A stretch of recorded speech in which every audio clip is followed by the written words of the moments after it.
Iran समर्थित आतंकी संगठन हिजबुल्लाह ने खुले तौर पर कहा है कि वो इजरायल के खिलाफ जंग में हमास का साथ देगा। हिजबुल्लाह का कहना है कि वो हमास के लिए इजरायली सेना से लोहा लेने के लिए सीधे जमीन पर उतर जाएगा। हमास को समर्थन देने की पुष्टि करते हुए हिजबुल्लाह के उप प्रमुख नासिम कासिम ने कहा है कि जब सही समय आएगा तब उसका संगठन इजरायल के खिलाफ जंग में हमास का साथ देगा। बता दें, इजरायल और हमास के बीच जंग में अब तक 3200 से भी ज्यादा लोग मारे गए हैं। दोनों के बीच जंग बीते 8 दिनों से जारी है। वहीं ईरान के विदेश मंत्री हुसैन अमीर अब्दुल्लाहिल ने इजराइल से गाजा पर अपने हमले रोकने का आह्वान किया है और चेतावनी दी है कि अगर हिजबुल्लाह लड़ाई में शामिल हुआ तो युद्ध मध्य पूर्व के अन्य हिस्सों में फैल सकता है और इससे इजराइल को भारी नुकसान उठाना पड़ेगा। अब्दुल्लाहियान ने बेरूत में संवाददाताओं से कहा कि लेबनान का हिजबुल्लाह समूह युद्ध पर नजर बनाए हुए है और इजराइल को जल्द से जल्द गाजा पर अपने हमले बंद करने चाहिए।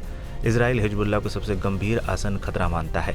अनुमान है कि हिजबुल्लाह के पास लगभग 1500 रॉकेट और मिसाइल हैं, जिनमें सटीक मिसाइल भी शामिल हैं जो इजराइल में कहीं भी मार कर सकती हैं। समूह में सीरिया के 12 साल के संघर्ष में भाग लेने वाले हजारों लड़ाकों और विभिन्न प्रकार के सैन्य ड्रोन भी हैं। पिछले शनिवार को उग्रवादी फिलिस्तीनी समूह हमास के हमले के बाद इजराइल से लगी लेबनान की सीमा पर हिजबुल्लाह लड़ाके पूरी तरह से अलर्ट है। शुक्रवार को हिजबुल्लाह ने कहा था कि उसके लड़ाकों ने सीमा पर 4 इजरायली ठिकानों पर कई रॉकेट दागे हैं।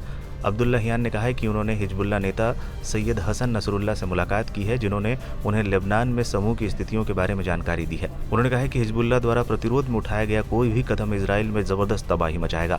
अमेरिका के राष्ट्रपति जो बाइडेन ने मध्य पूर्व में अन्य पक्षों को संघर्ष में शामिल न होने की चेतावनी दी है और क्षेत्र में अमेरिकी युद्धपोत भेजे हैं और इजराइल के लिए पूर्ण समर्थन का वादा भी किया है।